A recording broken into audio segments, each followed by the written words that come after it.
It was a sunny Friday morning, and the downtown branch of Goldline Bank was buzzing with customers.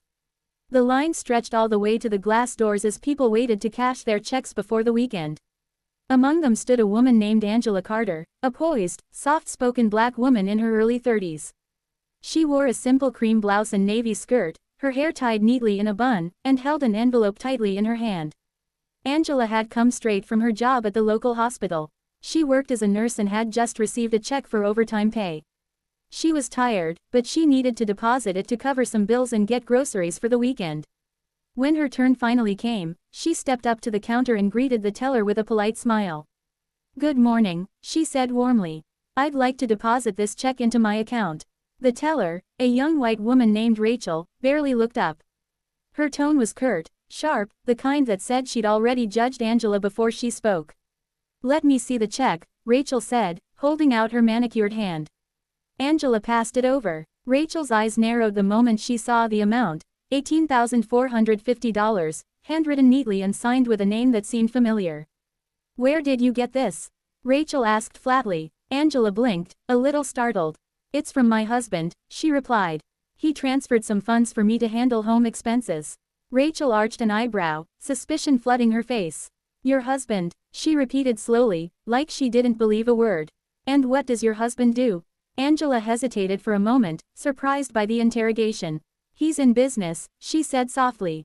"He owns a few companies." "Is there a problem?" Rachel scoffed, tapping her nails on the counter. "Oh, I'm sure he does. It's just that we've seen situations before. People trying to cash checks that aren't really theirs." She gave a tight, mocking smile. Angela's stomach twisted. "Excuse me, are you implying I'm doing something wrong?" Rachel didn't even flinch. "I'm just doing my job," she said coldly. "This check looks suspicious. It's a large amount, and honestly, it doesn't match your profile. Nurses don't usually get checks this big." The words cut deep. Angela felt heat rising in her chest. She tried to stay calm, reminding herself she'd dealt with far worse during long hospital shifts. "This check is legitimate," she said firmly. "It's written by my husband, and I can provide identification and account information." Rachel rolled her eyes. "We'll see about that." She turned to her computer, typing furiously. After a few seconds, she frowned. This account number isn't matching our internal signature records." Angela leaned forward, confused. "That can't be right. It's my account. I've had it here for years." But before Angela could say anything else, Rachel took the check, ripped it clean in half, and tossed the pieces into the trash bin beside her. Angela froze. Her voice trembled when she spoke. What are you doing?" Rachel shrugged, her expression cold and unapologetic. "We don't process fraudulent checks here. You can leave now before I call security." The lobby went silent, heads turned, people stared. Angela felt humiliation wash over her like ice water. She couldn't believe what had just happened. Her hard work, her patience, her dignity, all ripped apart along with that piece of paper. She tried to steady her voice. "You just destroyed my husband's check. That was real money. You had no right." Rachel crossed her arms, smirking. "Oh please, save the drama. Next time, try not to bring fake checks into a real bank." Angela's heart was pounding. Every part of her wanted to shout, to call for the manager, but something in her told her to stop. Instead, she picked up her phone, took a slow, deliberate photo of Rachel's name tag and the torn check pieces, and said quietly, "You just made the biggest mistake of your career." Rachel laughed. "Is that a threat?" Angela didn't answer. She simply turned and walked toward the exit, her heels clicking sharply on the tile floor. Every customer's eyes followed her. That evening, Angela's husband, Marcus Carter, was sitting in his home office when she walked in, still shaken. Marcus was a tall, composed man in his late 30s with the calm authority of someone used to leading people. He owned Carter Financial Group, one of the region's largest investment firms, and incidentally, a major partner of Goldline Bank. When Angela told him what happened, Marcus's calm expression darkened. He listened quietly, his jaw tightening with every detail. "She tore it up, Marcus," Angela said, her voice trembling. "Right in front of everyone. And then she called me a liar." Marcus leaned back in his chair, his face unreadable. "She tore up a check with my signature." Angela nodded. For a moment, there was silence. Then Marcus stood, straightened his blazer, and said simply, "We're going to the bank."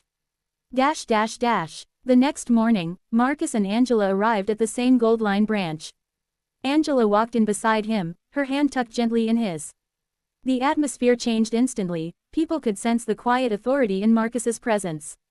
He went straight to the front desk. "Good morning," he said politely. "I'd like to speak to the branch manager." The receptionist smiled nervously. "Of course, sir. May I ask what this is regarding?" Marcus's tone remained calm but firm. "It's regarding an incident of racial discrimination and destruction of a financial instrument belonging to my wife." The receptionist's eyes widened. Within seconds, the branch manager, a balding man in a gray suit, hurried out of his office. "Good morning, sir. I'm Mr. Patel, the branch manager. Please come into my office." They stepped inside. Marcus took a seat, resting his hands calmly on the table. "Yesterday, one of your tellers accused my wife of fraud and destroyed a legitimate check issued under my name. I want to see that teller, and I want to hear your explanation." Mr. Patel looked alarmed. I wasn't aware of any incident like that." "Which teller?" Marcus nodded toward the glass counters outside. "Her name is Rachel." Mr. Patel turned pale. "Rachel, are you sure?" Angela nodded quietly. Patel excused himself for a moment, then called Rachel into the office. She entered looking confused, until she saw Angela sitting there. "Oh, it's you," Rachel said with a slight smirk. "You came back." Then she noticed Marcus, and froze. Her eyes widened, her mouth opened slightly, but no sound came out.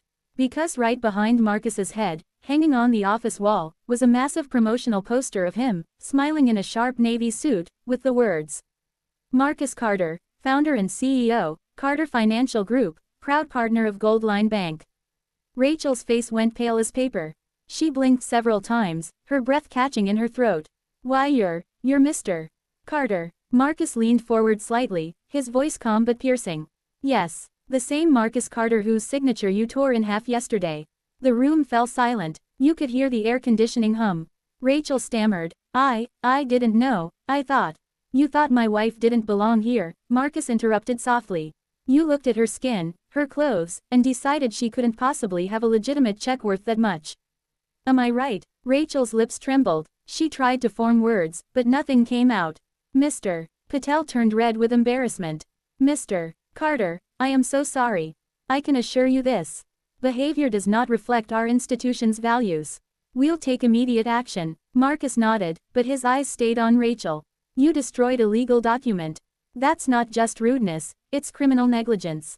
But more than that, you humiliated my wife in front of a crowd of people. Do you know how that feels?" Rachel's eyes filled with tears. I didn't mean." Angela finally spoke, her voice calm but strong. "You meant every word yesterday. You told me people like me don't get checks that big." Mr. Patel looked horrified. "She said that." Marcus stood. "I don't want an apology. I want accountability. I want to see your diversity and conduct policies reviewed. And I want this teller terminated immediately." Mr. Patel nodded rapidly. "Consider it done, sir. I'll personally handle it." Rachel began to cry. "Please, Mr. Carter, I didn't know." Marcus turned to her one last time. "That's exactly the problem," he said quietly. "You didn't want to know." Then he took Angela's hand and walked out of the office. By the end of the day, the story had spread through the entire bank. Rachel was suspended, and the corporate office of Goldline Bank issued a public apology to Angela. They even invited her and Marcus to speak at an upcoming leadership event about equality and respect in customer service. But Marcus had one more idea. A week later, the same branch unveiled a new advertising banner. On it was Angela's smiling face beside the words, "Every customer deserves respect. Goldline Bank, standing for equality with Carter Financial Group." The message was clear, powerful, and deeply symbolic. When Angela walked into that same branch again, every employee greeted her with warmth and professionalism. The same people who once stared at her now treated her like family. As she deposited her check that day, the new teller smiled and said, "Mrs. Carter, it's an honor to serve you." Angela smiled back. "Thank you. It's nice to finally feel seen." And as she walked out into the sunlight, her husband's face still shining proudly from the billboard above, Angela felt something she hadn't felt that day in the bank, peace. Because she knew that sometimes, the best revenge wasn't anger or punishment. It was grace, dignity, and the truth revealed in full daylight, a reminder that respect can't be demanded by power, but it can be earned by the way you choose to rise after being torn down.